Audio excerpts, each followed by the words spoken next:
नमस्कार, news 24 carat में आपका स्वागत है। शनिवार को प्रदेश के स्वास्थ्य मंत्री टीएस सिंहदेव गरियाबंद जिले के दौरे पर थे। उन्होंने छुरा ब्लॉक में संचालित पेट्रोल पंप का लोकार्पण किया।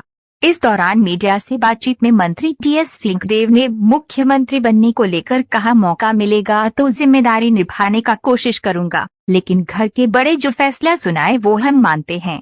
शराबबंदी पर कहा, मैं तो शराब का सेवन नहीं करता, लेकिन मेरे करीबी साथी पीते हैं। पीने वाले साथियों ने कहा था कि बाबा, अगर शराबबंदी घोषणा पत्र में रखा तो हम कांग्रेस को वोट नहीं देंगे। प्रदेश में अब शराबबंदी लागू कर पाना कठिन है। आगामी चुनाव में घोषणा पत्र के लिए जिम्मेदारियां नहीं मिली है। क्या कहा मंत्री जी ने, देखिए पूरी रिपोर्ट। मलाल नहीं है। देखिए, मैं तो शराब का सेवन नहीं करता और मेरे सारे दोस्त जितने मेरे नज़दीकी हैं करीब करीब सब शराब का सेवन करते हैं, और यार मित्र दोस्त कॉलेज से लेके अभी तक जितने हैं। और उन्होंने मुझे कहा था कि बाबा, अगर आपने घोषणा पत्र में रखा कि शराबबंदी होगी तो हम कांग्रेस को वोट नहीं देंगे। तो ये भी बात सामने थी।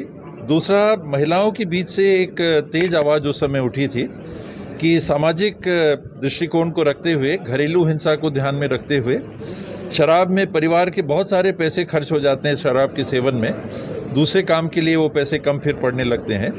तो इस सामाजिक बुराई को लेके महिलाओं के बीच में काफ़ी तेज आंदोलन था।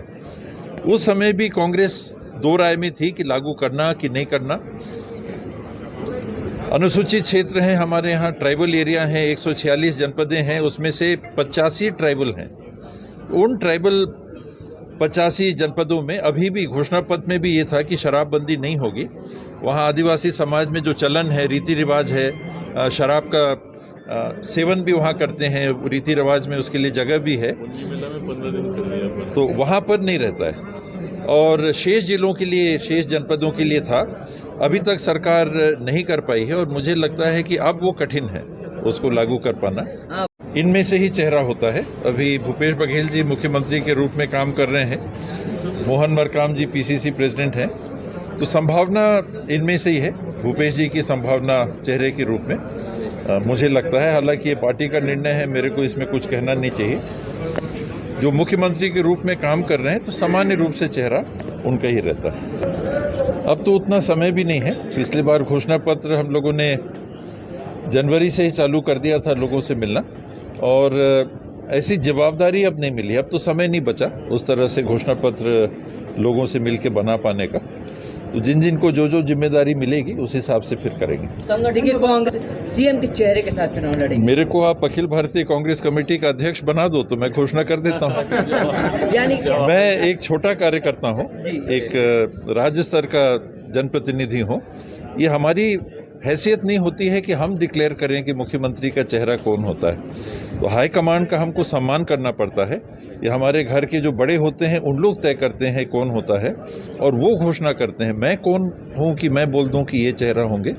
इसलिए हम लोग से आप जब पूछते हैं तो संभावना की बात करनी पड़ती है कि हाईकमांड विधायकों से पहले राय लेती है, और राय लेने के बाद विधायक भी हाईकमांड का सम्मान करते हैं, और वो कहते हैं कि हमने अपनी राय गुप्त रूप से भी जो पर्यवेक्षक आते हैं उनको हमने दे दी है, और हाईकमांड के पास वो रिपोर्ट जाती है, और फिर हाईकमांड फाइनल करते हैं कि मुख्यमंत्री कौन रहेंगे। संगठन में इच्छा की बात नहीं होती है, जिम्मेदारियों की बात होती है। मन में जितने हम हैं, अमितेश भाई हैं, तो क्या ये मुख्यमंत्री नहीं बनना चाहेंगे? आप हो, आपको मौका मिले, आप मुख्यमंत्री नहीं बनना चाहोगे?